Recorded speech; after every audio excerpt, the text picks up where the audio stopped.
digamos, en el caso de los pies descalzos del agricultor. Ya tenemos para hay un mercado. No está, o sea, se supone que hay pies. Vas a cortar membresía premium. Acá no vas a tener apuestas amañadas. Una dermatitis biógena. En el pulmón el daño más intenso. Porque es que la pulmonar es un factor de toxémico, los cuales tienen toxinas. No vas a tener acceso a esa cancha de Y también está muy presente en el caso del pulmón. Factores de patogenicidad, producción de sustancias.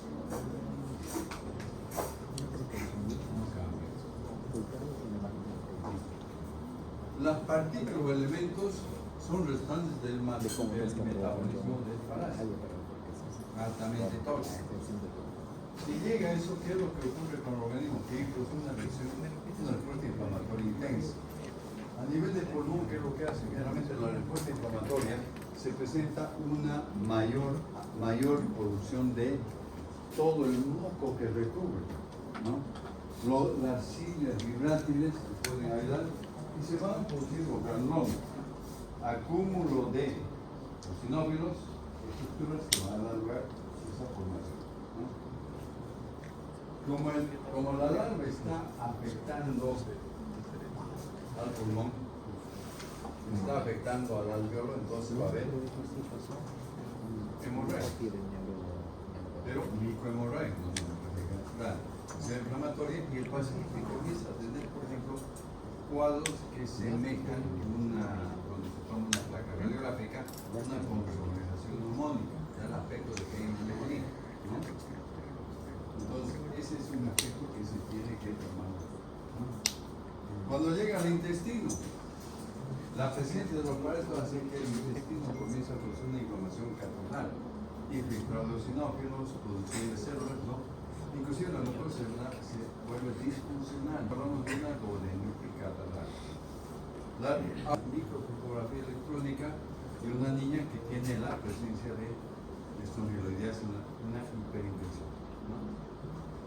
En las vías intestinales se produce un anclaje de la hembra, entonces es algo que se está mostrando como evidencia, ¿no?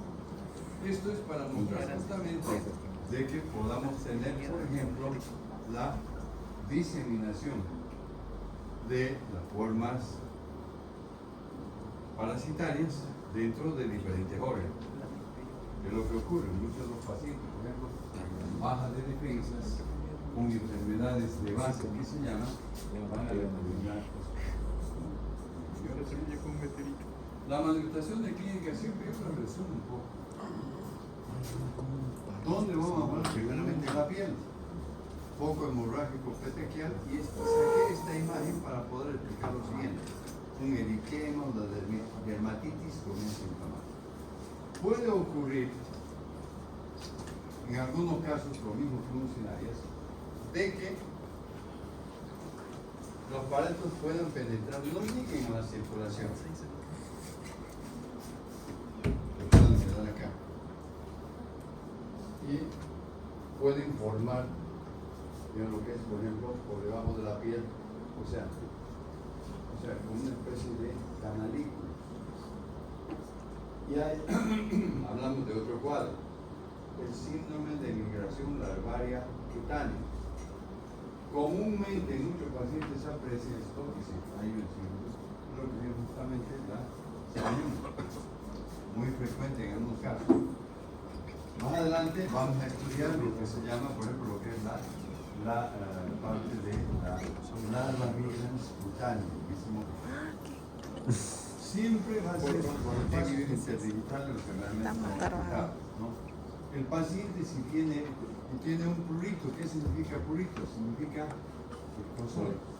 Entonces eso hace que haya un rascado y muchas veces se nos puede haber una infección sobreagregada de tipo bacteriano.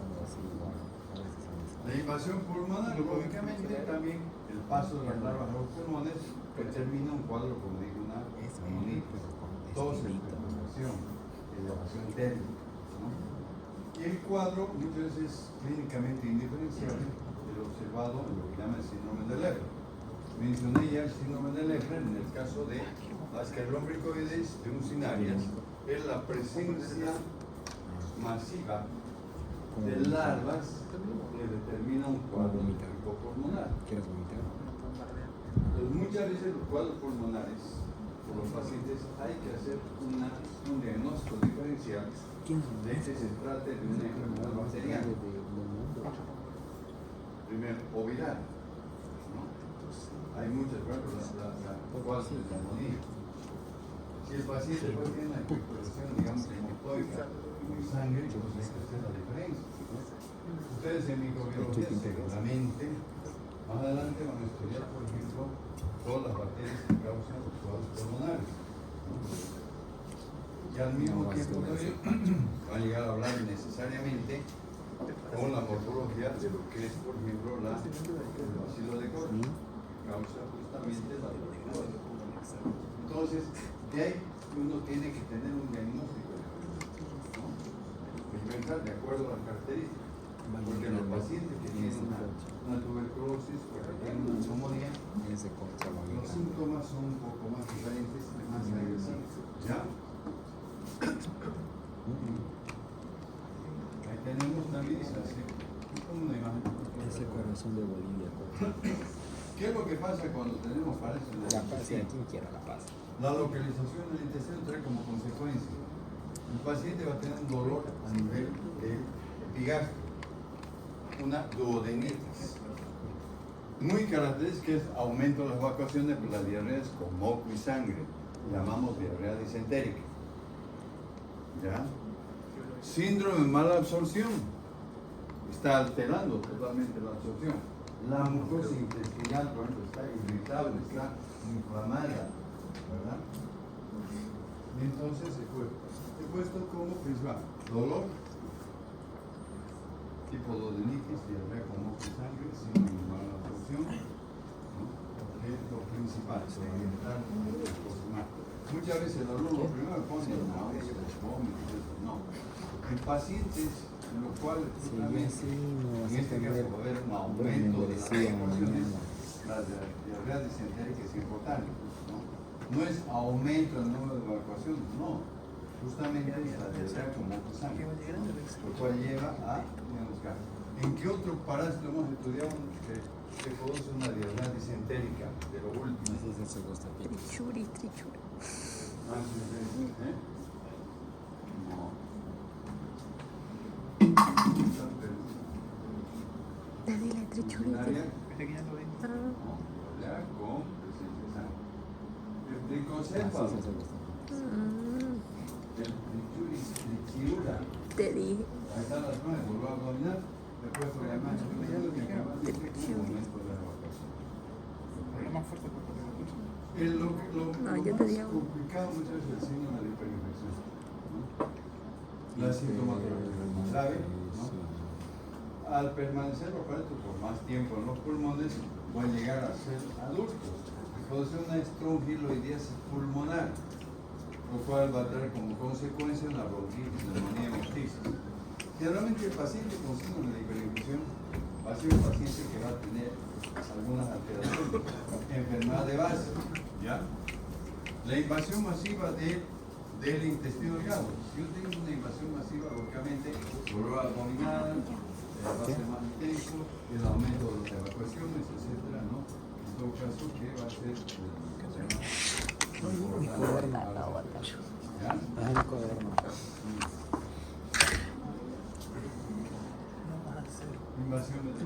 Te voy a botar del grupo. Ya. Voy a eliminar todo de la medicina social. No se vomita. Se va a presentar a los niños. No Hay que voy a hacer ver copiar el dolor entonces. abdominal, la diarrea, decir mala absorción, ¿no? Y puede ocurrir Nos vamos que con el Bruno parto se disemine a ocurrir nosotros. en el caso de la hiperinfección. Vayan a los novios juntos. Yo he resumido porque hay todo el detalle. Ustedes van siguiendo el botero, por ejemplo, Eliminamos cuando el vayan leyendo, van a ver que no va a tener va hablando de que varios traer. efectos. Va a llegar un momento que un paciente con una presencia masiva de A tu mejor amiga. Váyanse los novios juntos. y puede Juntitos. ocurrir esto, ¿no? Severo ataque del estado general. Y no lo niegan. El paciente se deshidrata porque hay aumento de evacuación o formación de granulomas, necrosis, y el paresto puede perforar el intestino. Lo mismo que mencioné en algún momento en el caso de Cromas o bien te estimamos como amiga. puede haber esa perforación, ¿no? Sí, igual, eso es. ¿Qué Bruno causa es son simplemente componentes de hiperinfección? Solo pide para Deficiente inmunidad mediada por yo células. estudio. Cuando la inmunidad, por ejemplo, los linfocitos Pero si tú estoy diciendo que tú pides, ¿no? y linfocitos CD4 y CD8, por ejemplo, uso de drogas, corticoides, pacientes con enfermedades psicorreumáticas, agentes citotóxicos, enfermedades tipo leucemia, problema de Hodgkin, carcinomas. Generalmente estos pacientes van a requerir Pero ¿por qué no un pides? tratamiento, Porque no es justo. digamos, agresivo para Claro, poder actuar. vas a sobre ver eso. Entonces baja las defensas, entonces son susceptibles de adquirir una esclerodermitis o adquirir un síndrome de hiperinfección. Paciente renal crónico, enfermedades debilitantes, tuberculosis. Generalmente la tuberculosis hay algo que después ustedes le explicarán, pero generalmente todo paciente que adquiere una tuberculosis, ¿no? O que se lo detecta, generalmente hay que tomar en cuenta algo, ¿no? Hay que ver si el paciente no es un infectado por VIH. Tuberculosis y VIH van muy juntos.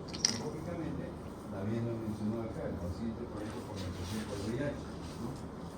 Los antirretrovirales muchas veces van a bajar también la defensa, ¿no? El diagnóstico clínico, epidemiológico y laboratorial. Siempre la parte clínica, los síntomas. Después tenemos que acostumbrarnos a ir viendo las manifestaciones que puede presentar un paciente, ¿no? Estamos aprendiendo, más adelante van a llevar materias clínicas y les van a ir explicando y van a ir viendo, y ya más adelante ya no será solamente la observación o la explicación que hemos utilizado. Lo que sucede es que en el primero y segundo año es el ciclo preclínico, una información. Después entrarán al ciclo Yo y ChatGPT la rompo. clínico. Ya vendrán por ejemplo materia clínica. En el próximo año, por ejemplo, hay algunas asignaturas en las cuales el alumno ya va al hospital, va al centro de salud, y el docente les va a ir explicando con paciente la manifestación clínica. Y después le va a dar justamente la tarea de poder observar y poder incluso realizar una historia clínica. Resumida, ver de qué se trata. Y ahí va toda la parte del raciocinio y la deducción que se va a hacer, ¿no? La parte epidemiológica, ¿en qué me puede servir para el diagnóstico? La procedencia, ¿no? El paciente, si viene de un área donde hemos visto que es endémica para espondiloliasis o viene de área rural. El laboratorio, hay varias cosas. Generalmente el examen pastológico, aunque tiene un 10 a 20% máximo, ¿no?, permite hallar las larvas en materia fecal. Siempre es conveniente también hacer los estudios seriados, 2 o 3 muestras por el operativo. La técnica de Barman modificada en copa de lumbreras. En el primer examen parcial, por ejemplo, mencionamos la importancia de la técnica Barman. Pusieron algunos para varias cosas, ¿no? Generalmente la técnica Barman es muy específica para poder buscar, identificar larvas de espongiloides. Porque el procedimiento es, si valdría la pena, que lo vamos a ver en el curso de próxima semana o el siguiente, que podamos ver cabalmente el que la próxima semana encontré el grupo, la razón y vamos a ver un poco la importancia de la técnica, cómo la describen, cómo se ha realizado también, por ejemplo, en nuestro medio, en base a la técnica modificada en copa de umbral. Se puede hacer el cultivo de agar y la técnica inmunoenzimática. mayormente cultivo y técnica inmunoenzimática nos va a permitir de cierta forma poder hacer estudios poblacionales. ¿Ya? El examen copopatológico, la método de enriquecimiento, acá está la técnica Barman, ¿no? Este era el método convencional que ha cambiado al método de Copa de Hombres, que le da porque de todo modo, vamos a ver en el tiempo, son 15 o 20 minutos, y hacemos en clase un video para ver la importancia y poder conocer cómo, para que de todos modos quede que si yo digo Barman frente a la sospecha de un paciente con fibroidesis, entonces saber cómo se va a hacer y saber que el método me va a identificar solamente las. ¿Ya? ¿Alguna pregunta hasta aquí? Seguro que no. Muy bien. Después, el tratamiento, ¿no? Ahorita ven, todo caso de fibroidesis debe ser tratado en superación comprobada. No podemos negar, ¿verdad? Y el tratamiento le son dos medicamentos, ivermectina y esquiavendazol. Pero, por ejemplo, la ivermectina es generalmente dosis 200 microgramos por kilogramo de peso por 2 o 3 días. O sea, cada 2 días, sin embargo, hay un pequeño esquemita, silencio. Me ha tocado. Ya. Por ejemplo, generalmente menores de edad hay que tener mucho cuidado, o sea, un peso corporal inferior a 15. Generalmente se maneja de media tableta por 2 o 3 días, ¿no? Y dependiendo del kilo peso, 15 a 25, 26 a 44, 46, 64, 65, 80, ¿no? Generalmente se va a dar la ivermectina y el efecto es muy favorable, ¿no?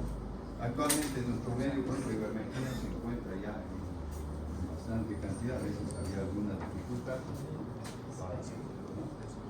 Y acá puse en los antihelmíntico que produce parece de los helmintos por antagonismo del ácido gamma aminobutírico, 200 microgramos por kilogramo. Anteriormente se ha utilizado tiamazol, la respuesta si no encuentro la ivermectina, pero generalmente hay que dar directamente la ivermectina porque es un medicamento que da una buena respuesta, ¿no?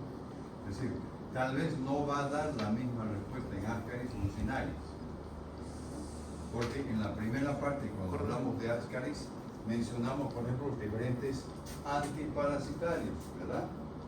Mencionamos los benvidazoles, flubendazol, mebendazol, albendazol, que actúa más, el pamatoepirantel, ¿no? Y ahí se hizo una descripción, pero no se mencionaba ivermectina, pero relacionado con el tratamiento que puede ir en esto, ¿no? ¿De acuerdo? La electromiloidiasis, donde predomina en muchas partes del mundo, en la epidemiología y control. Infección a través de la piel, ¿no? La población más afectada, la que vive y descansa en área rural. Método de prevención muy similar a los medicinarios.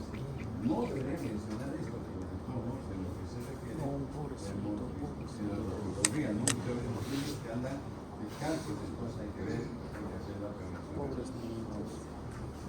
¿Alguna pregunta hasta aquí? ¿La duda? Sí, un signo de interrogación mayúsculo. Bueno, ya vamos a ver más adelante cuando hagamos